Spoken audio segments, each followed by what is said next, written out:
Thank you. Good evening, rich people. I gotta be honest, I feel like I'm at a casting call for Daddy Warbucks, and I'm not gonna get the job. Welcome, Your Eminence, President Trump, First Lady, random millionaires who are not yet billionaires. Welcome to the 79th Annual Al Smith Memorial Dinner. As you can, please give it up. Yes. As you can see how we're dressed, the theme again is let them eat cake. Now I understand some of you may recognize me as the guy who plays Tim Walz on SNL, but I want you to know that I'm going to be fair and balanced tonight, and I'm going to make jokes about both Donald Trump and J.D. Vance. Now, I'd be remiss if I didn't address the elephant in the room. You know, you're all thinking about it. Let me just cut to the point and point out who's not here. And of course, I'm talking about the middle class. That filthy group of people. Right, Chuck? Do you know what I'm talking about? Can we have a round of applause for Chuck Schumer? Right? See, he does like being near microphones. Now, but seriously, this is a special night, people. This is the one night when Republicans and Democrats who used to be Republican and Republicans who used to be Democrats and independents and whatever Michael Bloomberg is now, we can, there he is, he's up there. I love how the front row doesn't even look at me. See what I mean? Like, do those seats cost more? How much does it cost to not have to look at Gaffigan? That's my Bloomberg impression. I don't know about you. I think this is exciting. This is very exciting, right?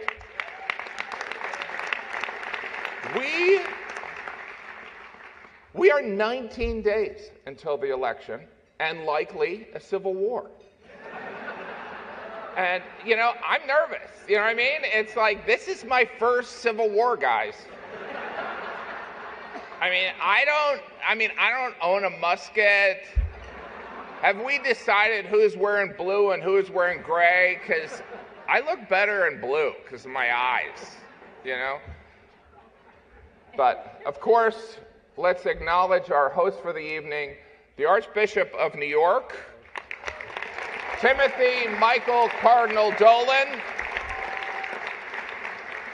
Timothy Michael Cardinal Dolan. You know, I tell you, as the father of 5, saying that name feels like I'm trying to get my kids to come to dinner. Timothy Michael Cardinal dinner. My wife and I, we do have 3 boys, and I hope our son Cardinal doesn't feel too much pressure to become a priest. Full disclosure, Cardinal Dolan is also a friend of mine, and I would never put him on the spot, but Cardinal Dolan, I'm curious. The Pope did say that this election is a choice between the lesser of 2 evils. And so, 2-part question. 1, do you agree? And 2, who's more evil? All right, I'll come back to you. This, of course, is a Catholic event honoring Governor Al Smith, who in 1928 was the first Catholic to run on a major party. To put that in perspective, in 1928, Chuck Schumer was a first-term senator. Thanks for sitting here, Chuck.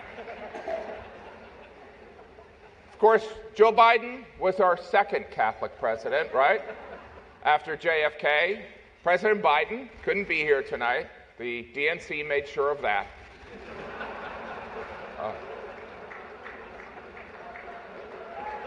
Oh. Oh, that's... I guess I'm the only one that reads history. But this is a Catholic event. I'm Catholic. Any Catholics here? Yeah. They're yelling because it's hard to clap when you're holding a cocktail. Right? You know, if I could, I'd like to talk about my faith for a moment. Personally, I am Catholic because I truly believe that's what my wife wants. In a way, she is my higher power and definitely a punishing God. Yeah. It's true. I was raised Catholic, but I am Catholic today because of my wife, and she didn't pressure me. She just said, this is what you believe now. And, you know, it wasn't like the Spanish Inquisition. There was an implied convert or die. My beautiful wife, Jeannie, is here with us tonight. She's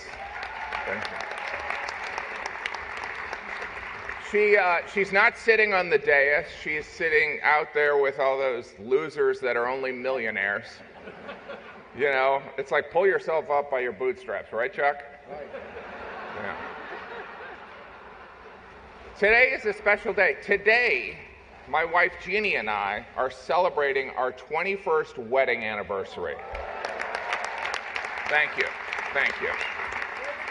We're not. That's a lie.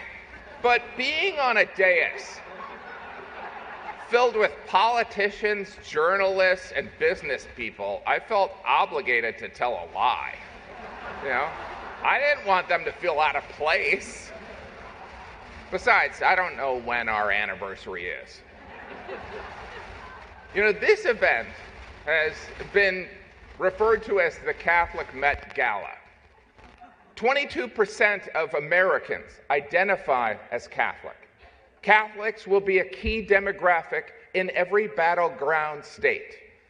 I'm sorry, why is Vice President Harris not here?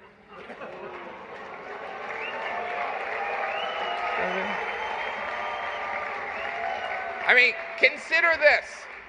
This is a room full of Catholics and Jews in New York City. This is a layup for the Democratic nominee.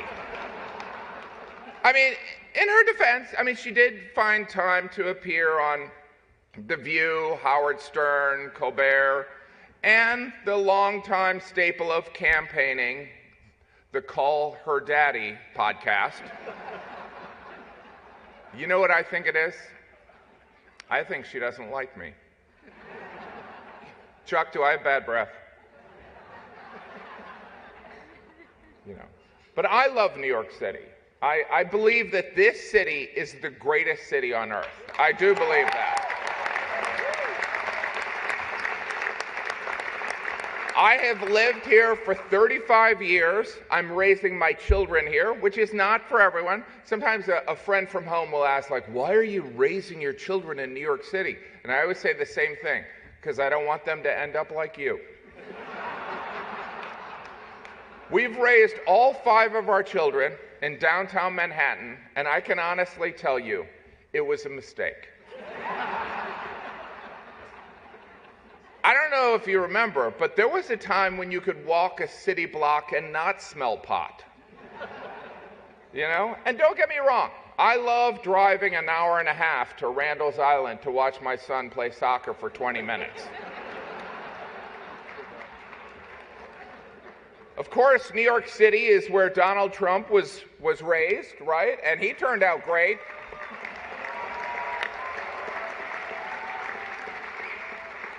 Yet New York is a state that Donald Trump statistically has little chance to win. You know? Who says you can't go home again? Apparently 20 million people. You know?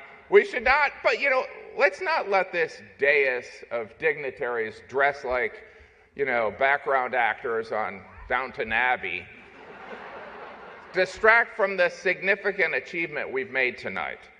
I mean this in all sincerity. The money that we've raised tonight is significant and will have a positive impact. You know?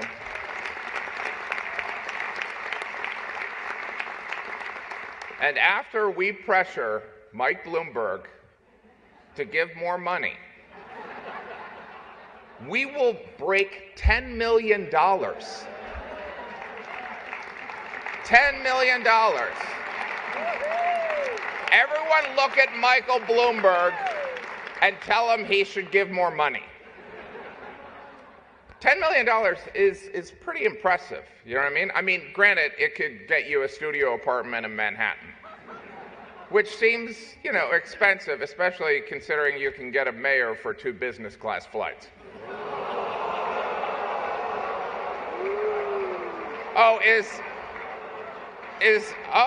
Did I break I didn't think we had borders anymore.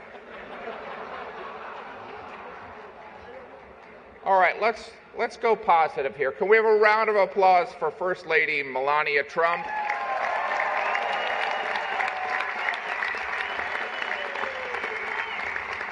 Who presently has the #1 book in America. Yeah. And you know, by the way, Jesus taught us to forgive 7 times, not 7 times, but 70 times 7. And Melania, you may be the first person to actually reach that. What's that? Oh, well, she surpassed it. Congratulations. You know, looking at this impressive dais of attendees up here, I never know how to address you people. Do you prefer, you know, global elite or coastal elite? You know, I mean, I know we live in sensitive times, and I don't want to mislabel anyone. I'm personally excited to be up here, and not just because you make me look young and principled. You know, this seating arrangement is weird, right? I mean, it looks like the plutocrats are about to play Family Feud. And the survey says, whatever you want.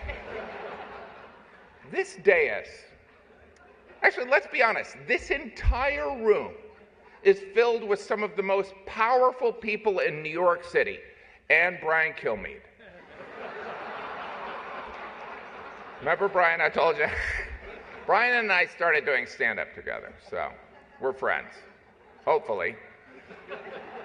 You know, because this room is, I'm glad you guys have a sense of humor about this, because this room is undeniably impressive. It really is. The prestige, the wealth, the allegations. I mean, wow. And don't feel bad if you don't have any allegations yet, okay? Which reminds me, Letitia James is here. She had a great year. She's just back there watching all of you. She's watching.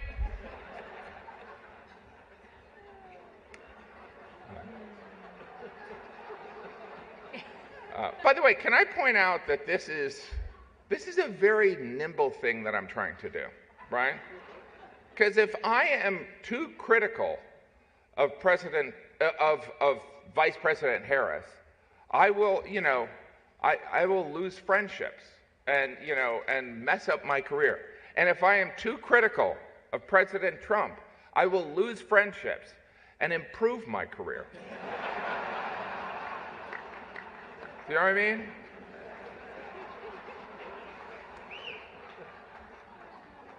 We have an amazing, by the way, RFK Jr. is here. Welcome, sir. RFK Jr. He, of course, is going to make America, he's part of the MAGA, Make America Healthy Again, right? I don't know if he's seen what Donald Trump eats, but Donald Trump eats like, well, me and the Cardinal, okay?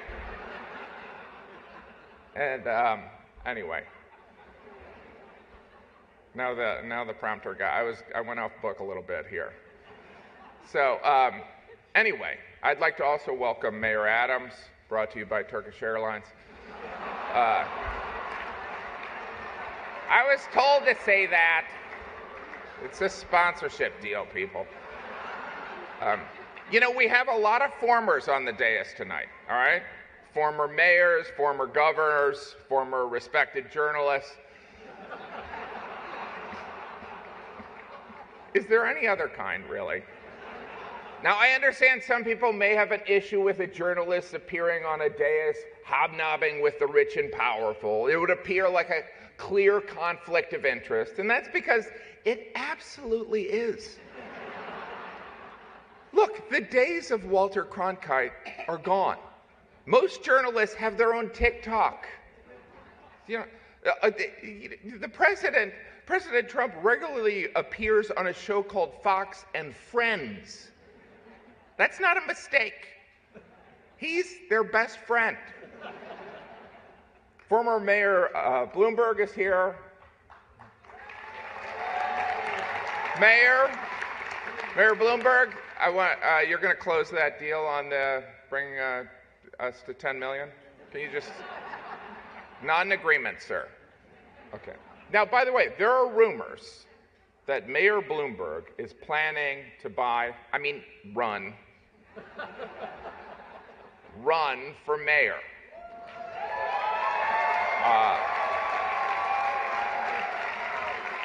I don't know if that's true. Quick question, Mayor Bloomberg. When you buy an election, do you put it on a credit card so you can get the points?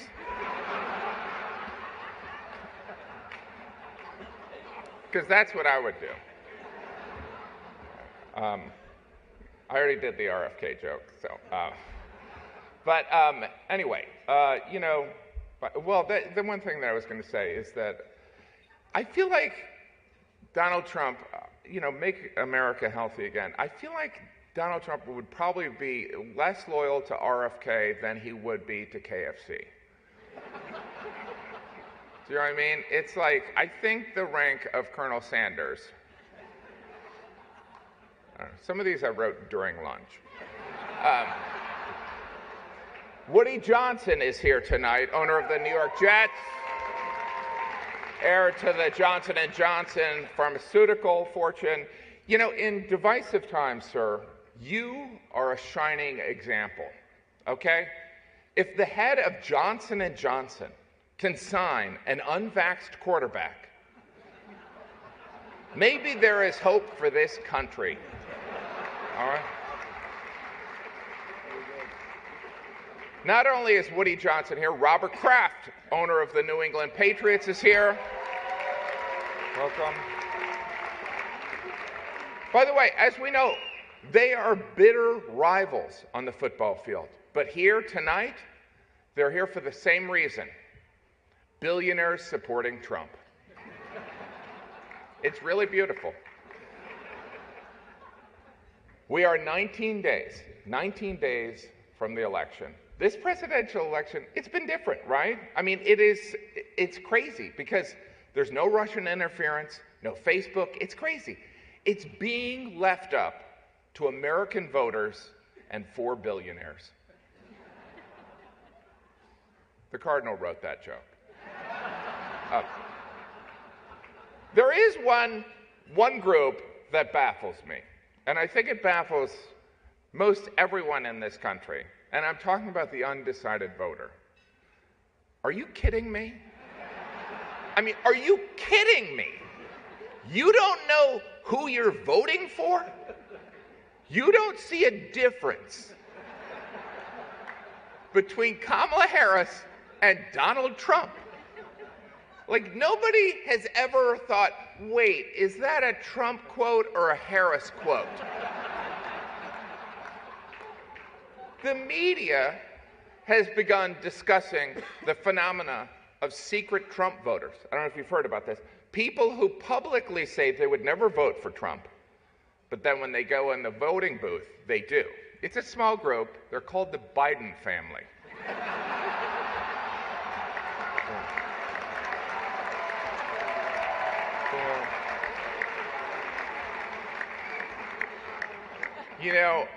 I think we'd all agree that, we live in divided times, and whoever is elected in November, I hope they establish an initiative to heal the divide that exists in this country. And I have a great name for this. It could be called Project 2025.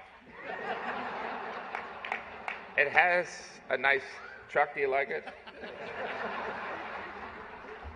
Okay.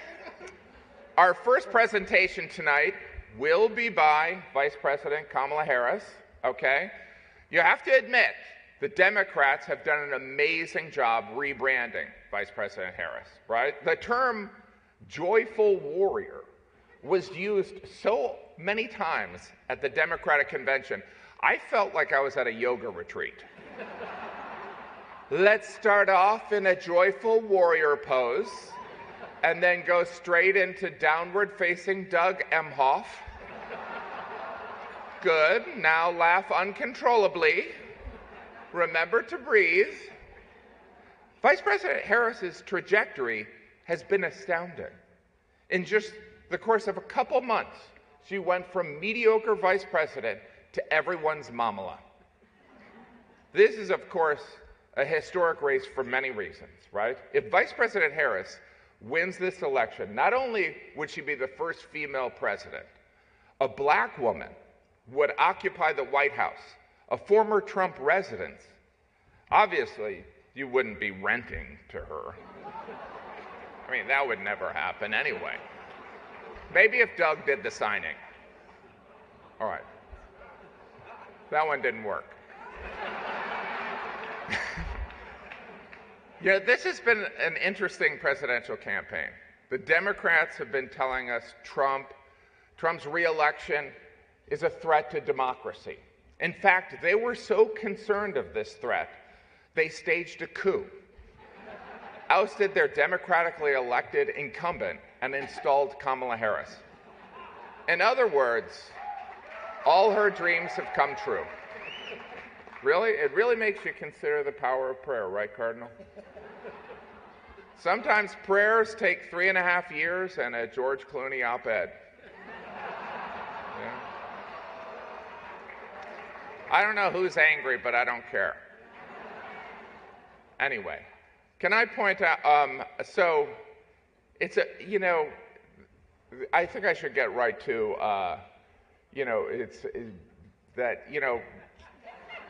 now I am turning into Tim Walz.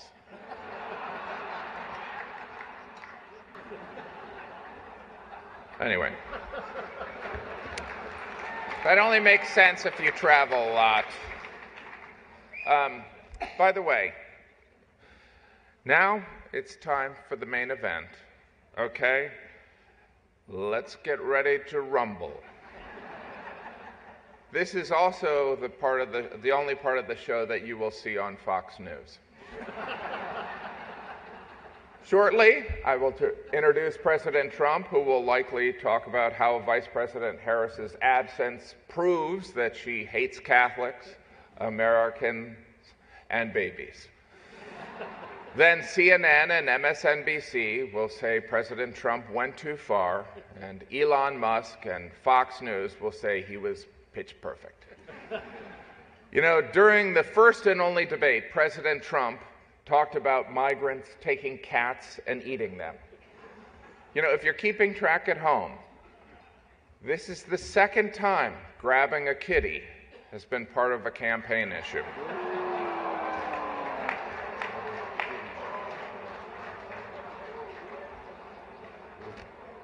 You know, we talked about leaving that out. I was going to leave that out. But there's, you know, here's the thing that's so amazing about Donald Trump. It is impossible to not have a strong opinion about President Trump. You either think he is endearingly outspoken and brash, or you think he's a sociopath, and you'd like to be his running mate. Donald Trump and I have a lot in common. We both have 5 children. We both have a lush mane of golden hair. And we both try to travel as much as possible to get away from our families. President Trump, before I invite you up here to the podium, I want you to know if you are reelected, I always liked you. And I'm not saying that Because I don't want to be sent to a labor camp. Well, I guess that's the reason, sir.